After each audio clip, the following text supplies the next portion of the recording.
The bright lights of the council chamber dimmed as Mary Blackwood stared at the holographic display floating above the central table. Her hands trembled slightly as she adjusted her gray uniform, the golden pins of her rank catching the faint blue glow from the projection. "Show me the data again," she said, her voice steady despite the fear growing in her chest. The AI system complied, displaying streams of information about the approaching alien fleet. The other council members sat in silence around the circular table. 12 of Earth's most powerful leaders, all watching as their worst fears became reality. The Xarni Empire, a species they had only heard rumors about until now, had entered the outer reaches of their solar system. Admiral Peter Grant stood up, his weathered face showing the strain of sleepless nights. "The scout ships confirmed it an hour ago. The Xarni fleet is massive. At least 300 warships, maybe more. They're not here for diplomacy." Susan Palmer, the youngest council member at 35, pulled up additional data on her screen. "Our deep space monitors picked up their communications. They're calling us vermin that need to be cleansed from the galaxy." She paused, swallowing hard. "They don't consider us worthy of existence." Mary walked around the table, her footsteps echoing in the tense silence. The council chamber, built deep within the Rocky Mountains, had always felt safe before. Now it felt like a tomb. "What about our defense fleet?" she asked, turning to Admiral Grant. "We have 120 ships ready for combat. Another 40 could be ready in 3 days if we rush the final system checks." He projected a tactical display showing Earth's forces in green, the approaching Xarni fleet in red. "We're outnumbered almost 3-1. John Martinez, the council's weapons expert, cleared his throat. There might be another option. All eyes turned to him. Project Starfall. The room grew even quieter.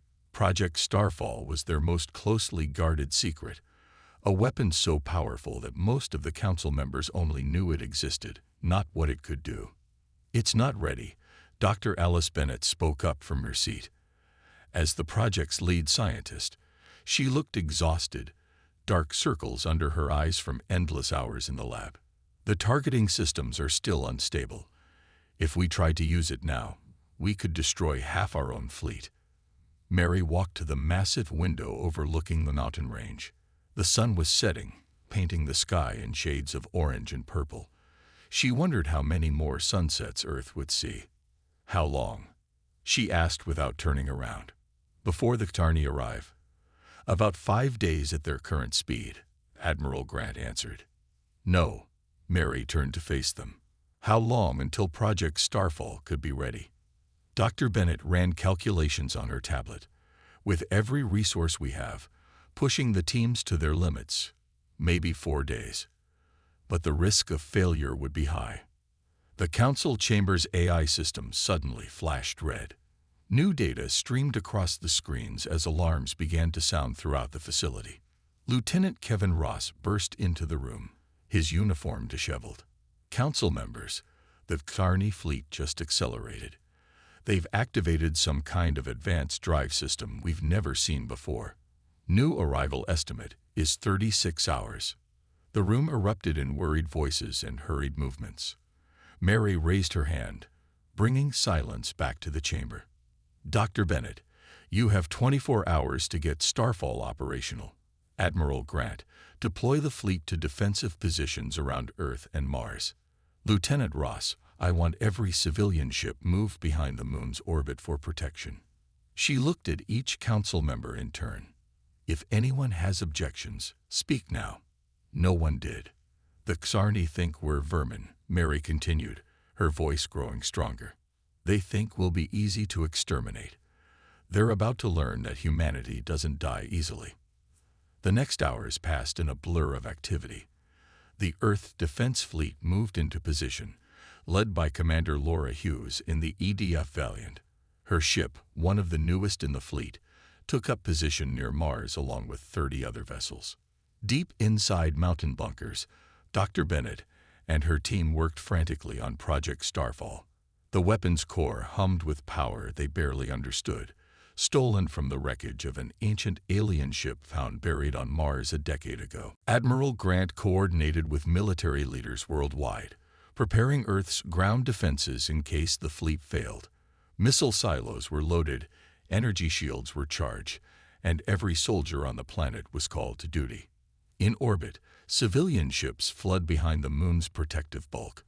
Millions of people watched through view screens as humanity's defenders took up their positions, a thin line of ships against the vastness of space.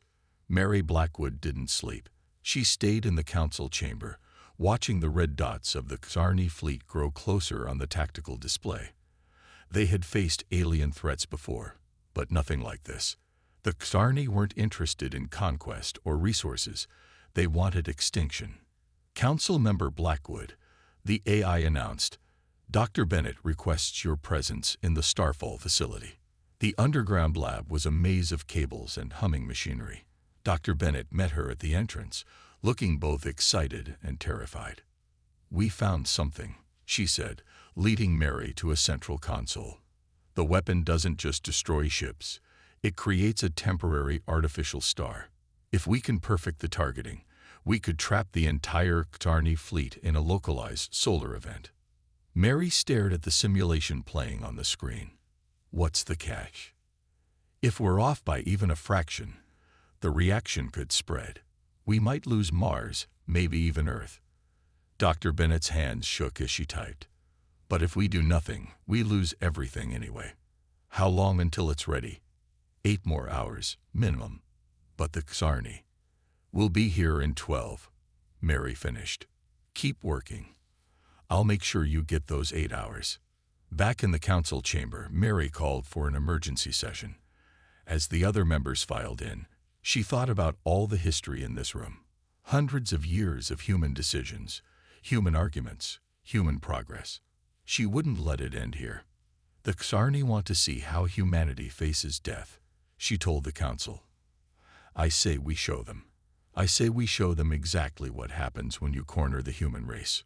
One by one, the council members nodded. They had reached the point of no return. In 12 hours, humanity would either prove its right to exist among the stars or join the long list of species that had vanished into the dark between them. Mary Blackwood looked at the tactical display one last time, watching the red dots grow closer. She thought of all the humans out there, on Earth, on Mars, on the ships preparing for battle. They were counting on the council to protect them. "Send word to the fleet," she ordered. "Tell them to hold the line. Help is coming." The message went out across the solar system. On every ship, in every base, humans prepared for the fight of their lives. They had no idea if Project Starfall would work or if they'd live to see another sunrise. But they knew one thing. If the Xarni wanted to see how humanity faced death, they were about to get one hell of a show. Commander Laura Hughes stood on the bridge of the EDF Valiant, watching as the first Xarni ships emerged from hyperspace near Jupiter's orbit. The massive alien vessels looked like dark thorns against the gas giant's swirling clouds, their hulls covered in strange patterns that seemed to absorb light rather than reflect it. "Battle stations," she ordered, her voice carrying across the silent bridge. Red alert lights flashed as crew members rushed to their positions. All weapons systems online. Shields at maximum. The Valiant led the first defensive line, 30 Earth ships spread out in a careful formation. Behind them, the rest of the fleet protected the inner system. Every sensor was focused on the alien armada as more ships appeared, filling the space around Jupiter with their dark presence. "Enemy count now at 200 and rising," reported Lieutenant Sam Carter, his fingers flying over the tactical display. "Their ships are bigger than anything in our database." Laura watched as the Xarni fleet assembled. The aliens had to know they were being watched, but they moved with casual confidence, like predators that didn't fear their prey. "Open a channel," she commanded. "All frequencies, all languages we know." The communications officer, Rita Baker, sent out the message. "Channel open, Commander." Laura took a deep breath. "This is Commander Laura Hughes of the Earth Defense Fleet. You have entered restricted space.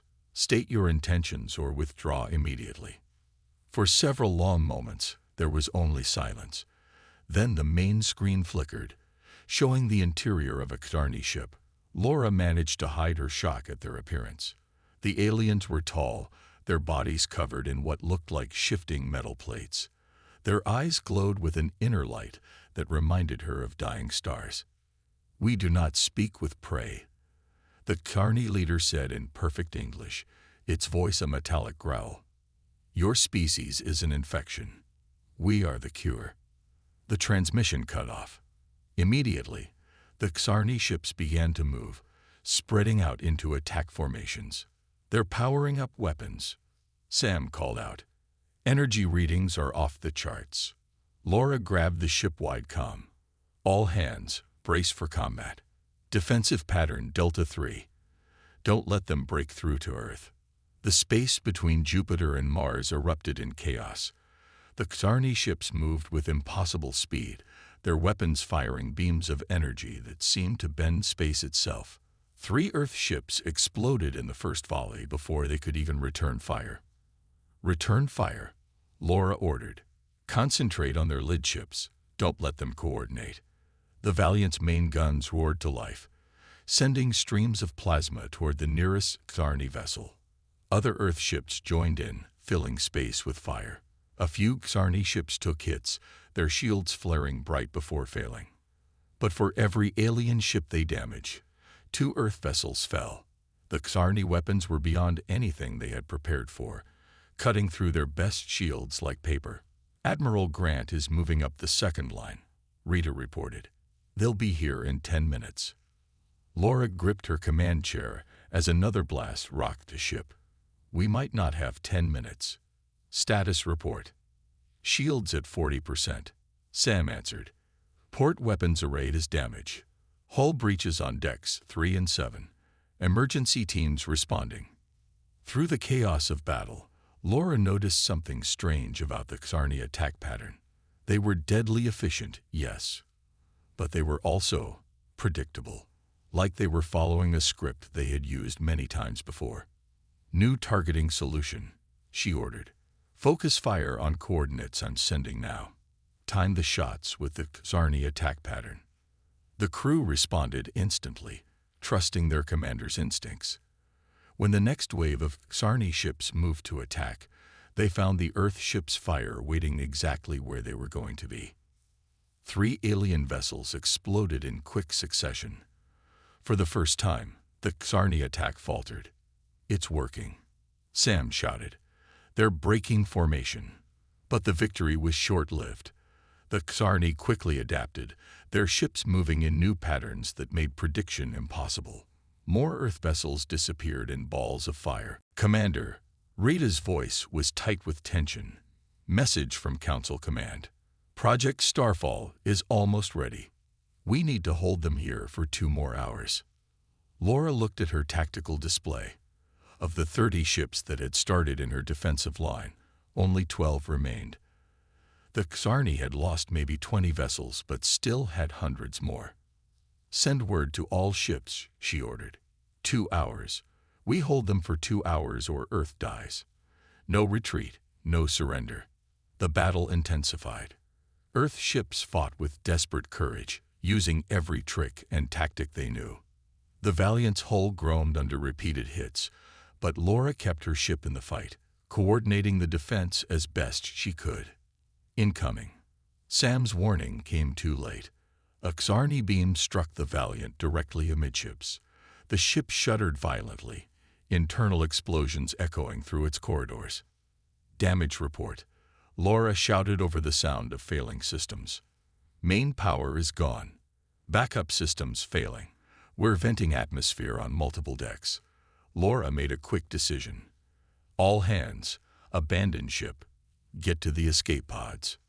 "Commander," Rita looked up from her station. "The Xarni are targeting the escape pods from their other battles. No survivors."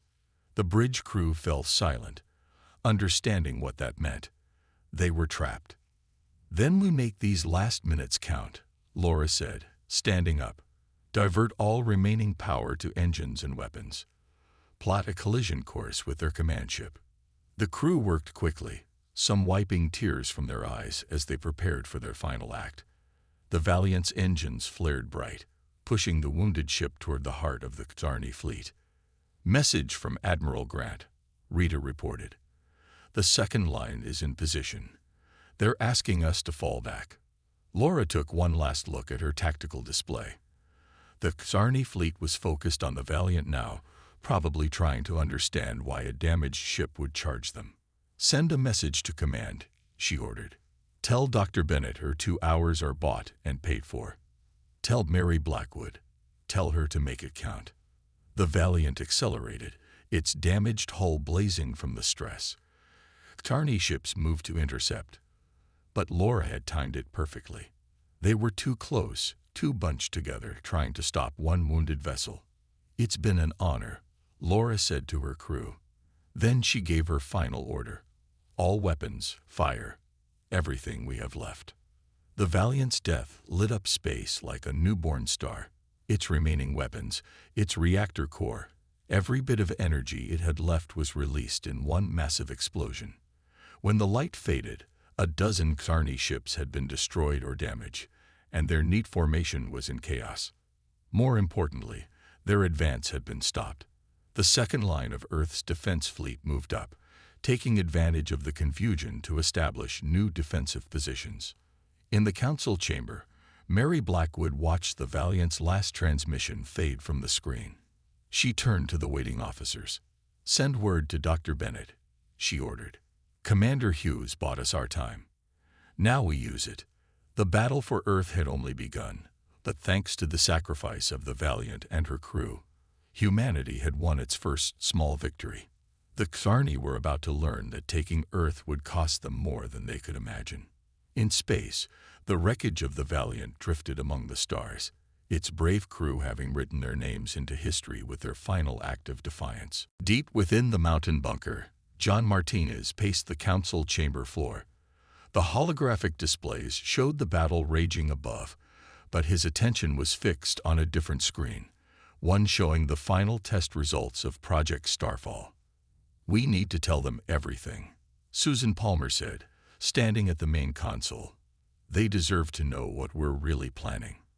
The other council members filed in quickly, their faces drawn with exhaustion. Mary Blackwood entered last, still watching battle feeds on her personal tablet. The loss of the Valiant had hit them all hard.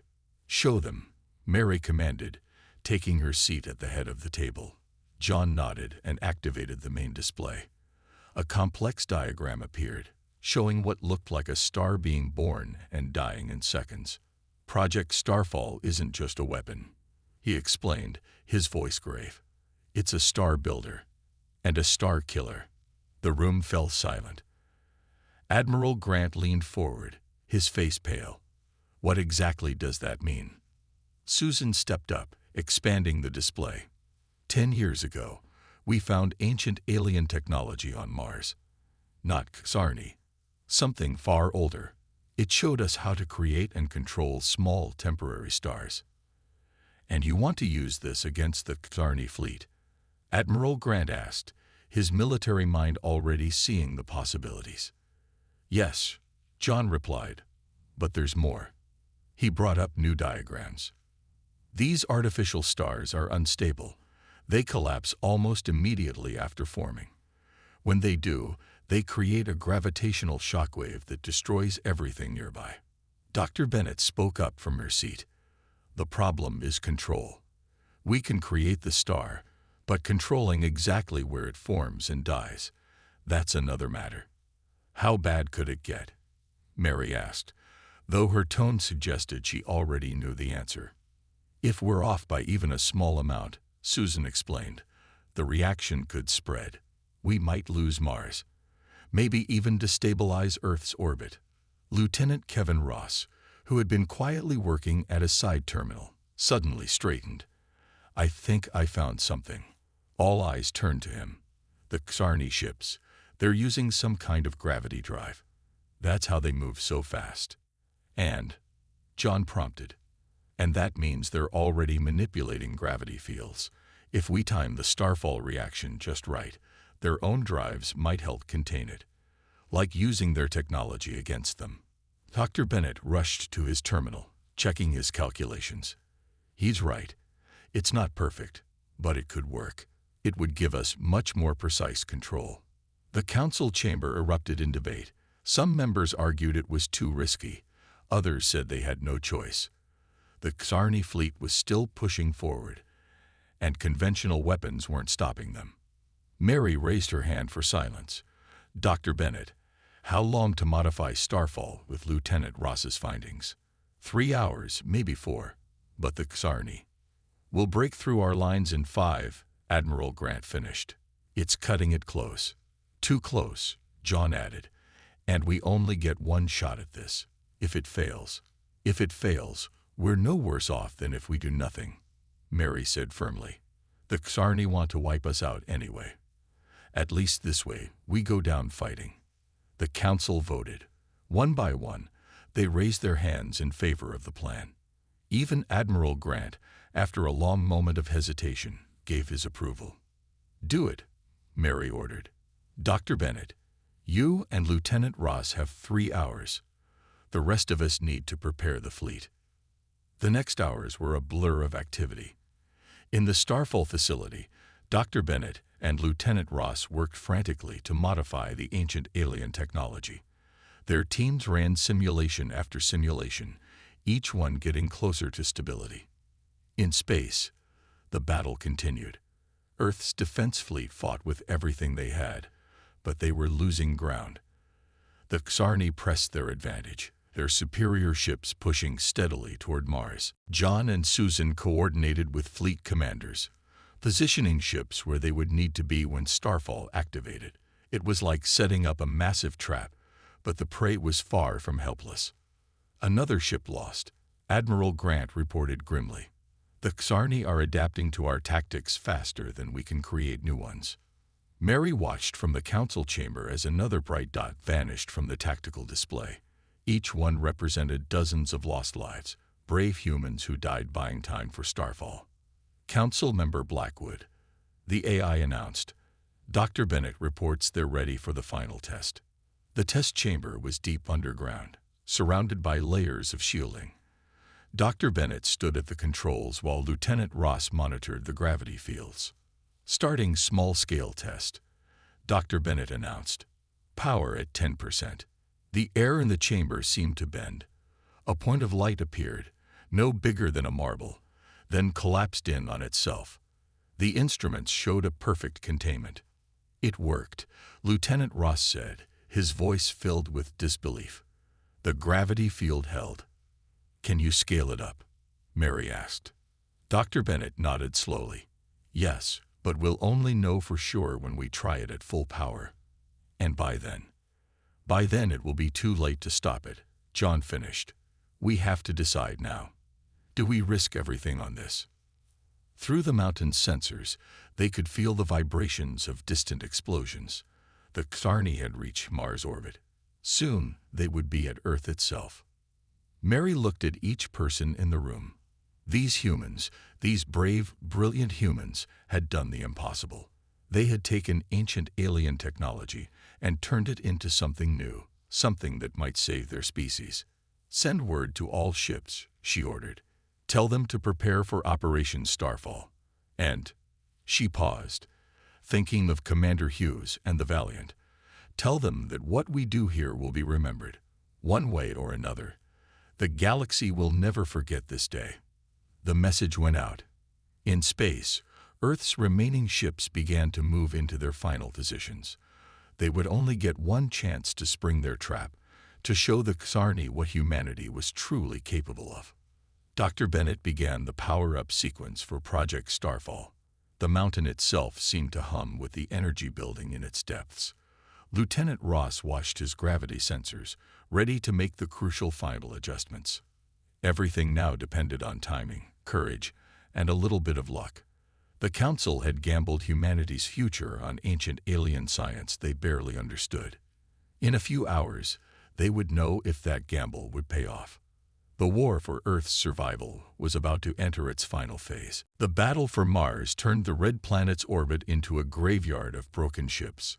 Earth's defensive line crumbled as the Xarni fleet pressed forward, their dark ships moving like a swarm of deadly insects through the debris of fallen defenders. Mars defense stations are gone, Admiral Grant reported, his voice heavy. The colony shelters are holding, but the Xarni aren't even bothering to attack them. They're heading straight for Earth. In the council chamber, Mary Blackwood watched the tactical display with growing dread. The Xarni had lost ships, yes, but not nearly enough to slow their advance. Their remaining fleet still outnumbered Earth's forces by more than 2 to 1. Time to Starfall deployment, she asked. 40 minutes, Dr. Bennett replied from her station. The weapon is charged, but we need the Xarni fleet in exactly the right position. Lieutenant Ross worked furiously at his console, tracking the enemy's movement patterns. They're spreading out too much. We need them clustered together for the gravity containment to work. They're not stupid, Admiral Grant said. They know to avoid presenting a concentrated target. The chamber shook as distant explosions reached even their deep mountain bunker. The Xarni had begun their attack on Earth's orbital defenses. Susan Palmer pulled up new sensor data. Our outer defense grid is failing. Stations are reporting direct hits. We're losing coverage over the Atlantic and Pacific. Mary turned to John Martinez. Do we have anything left that could make them cluster? John thought for a moment, then his eyes widened. The civilian ships behind the moon. If we move them. No. Admiral Grant cut in. Those ships are filled with refugees, families. If we don't stop the Xarni here, those families die anyway, John argued. We need bait they can't resist. Mary felt the weight of the decision pressing down on her. More impossible choices in a day full of them, but they were running out of time and options. Do it, she ordered, but make it volunteer only. No one gets moved without agreeing. The call went out to the refugee fleet. The response was immediate and overwhelming. Ship after ship signaled their willingness to help, to risk everything for one last chance at victory. What about the Starfall device itself? Mary asked Dr. Bennett. Can we move it into position in time? Already done, Dr. Bennett replied. The launcher is in place near the dark side of the moon. Lieutenant Ross can trigger it remotely. The chamber's main screen showed the massive device, disguised as a cargo container among the refugee ships. It looked harmless, just another piece of human technology. The Xarni would never suspect it contained the power to create and destroy stars. New alarms blared throughout the facility. Multiple breaches in our orbital defense. Susan called out. The Xarni are starting their final approach. Move the refugee ships now, Mary commanded. Make it look like they're trying to escape to the outer system. The civilian fleet began to move, hundreds of ships emerging from behind the moon. As predicted, the Xarni response was immediate and brutal. Their fleet turned as one, moving to intercept what they saw as easy prey. Energy readings are spiking, Lieutenant Ross reported. They're charging weapons. Hold, Mary ordered, watching the tactical display intently. Wait for them to commit. The Xarni fleet accelerated, their formation tightening as they moved to cut off the civilian ship's escape route. Their confidence was obvious. They thought they were about to deliver a killing blow to humanity's spirit. Now, Mary shouted, spring the trap. The refugee ships scattered in all directions, moving with a precision that caught the Xarni off guard. Before the aliens could react, Earth's remaining warships emerged from hiding, cutting off their retreat. Starfall device is powered up, Dr. Bennett announced. Gravity fields are aligning. We have one shot at this. Lieutenant Ross's fingers flew over his controls. The Xarni are realizing it's a trap. They're trying to break formation. Do it now, Mary ordered. Trigger Starfall. The device activated, its outer shell falling away to reveal the ancient technology within. Energy began to build, visible even from Earth as a growing point of light. Gravity containment is holding, Lieutenant Ross reported, his voice tense. Initial reaction is stable. The Xarni ships tried to flee, but their own gravity drives worked against them. The artificial star began to form in their midst, its pull growing stronger by the second. Energy levels are beyond anything we've tested, Dr. Bennett warned. The reaction is accelerating. The chamber shook violently. On the tactical display, ships from both sides were being pulled toward the growing star. The Xarni's attempts to escape only made it worse, their gravity drives adding to the chaos. Our ships can't hold position. Admiral Grant shouted. They need to fall back now. Mary grabbed the command channel. All Earth vessels, emergency retreat. Get clear of the gravity well. They watched as humanity's remaining ships fired emergency thrusters, breaking free of the artificial star's pull. The Xarni weren't so lucky. Their larger ships, their more powerful gravity drives, only served to trap them further. Reaction reaching critical point, Dr. Bennett announced. Containment is at maximum. The tactical display showed dozens of Xarni ships being crushed together, unable to escape the force they themselves were helping to create. Their weapons fired uselessly into the growing maelstrom. Impact in 5 seconds. Lieutenant Ross called out. 4, 3, 2, 1. The artificial star collapsed. The explosion that followed was like nothing humanity had ever seen. The combined mass of the Xarni fleet, compressed into a point and then released, created a shockwave that lit up the entire solar system. When the light faded, the space where the Xarni fleet had been was empty. No ships, no debris, nothing. Just a slowly fading ripple in the fabric of space itself. Report, Mary commanded, her voice barely a whisper. Gravity readings returning to normal, Lieutenant Ross reported. The reaction was contained. Earth's orbit is stable. Xarni fleet. Susan checked her sensors. Gone. Completely gone. The few ships that escaped are in full retreat. The council chamber erupted in cheers and cries of relief. Humanity had done it. They had faced extinction and survived.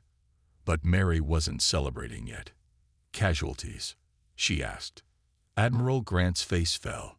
Still counting. We lost over half our military fleet.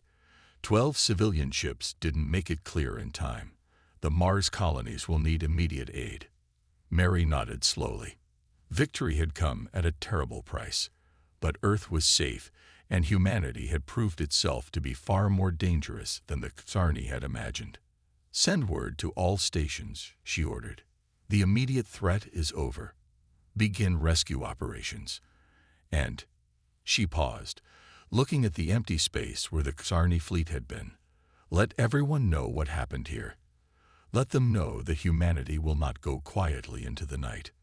The message went out across the solar system. Earth had survived its greatest test, but the galaxy would never be the same.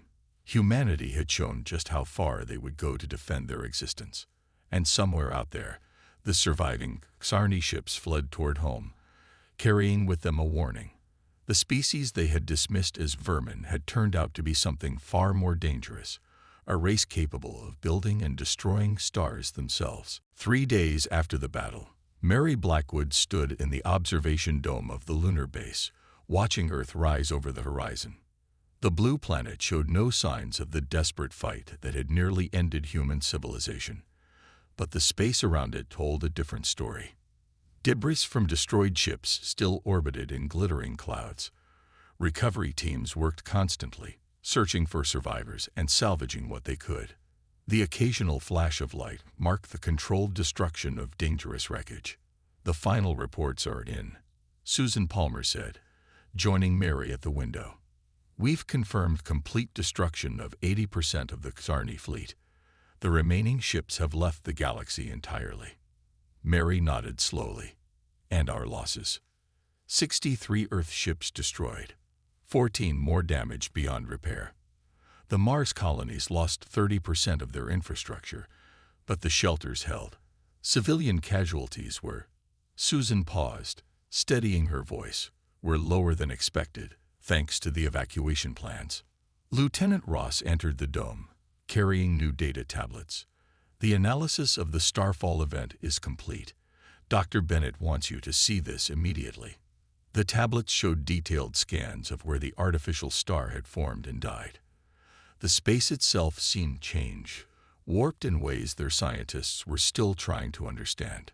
The weapon worked better than we hoped, Ross explained. The Xarni gravity drives didn't just help contain the reaction. They amplified it. The star we created was briefly as hot as our sun, but concentrated in a space smaller than Earth's moon. Can we build another one? Mary asked. Ross shook his head.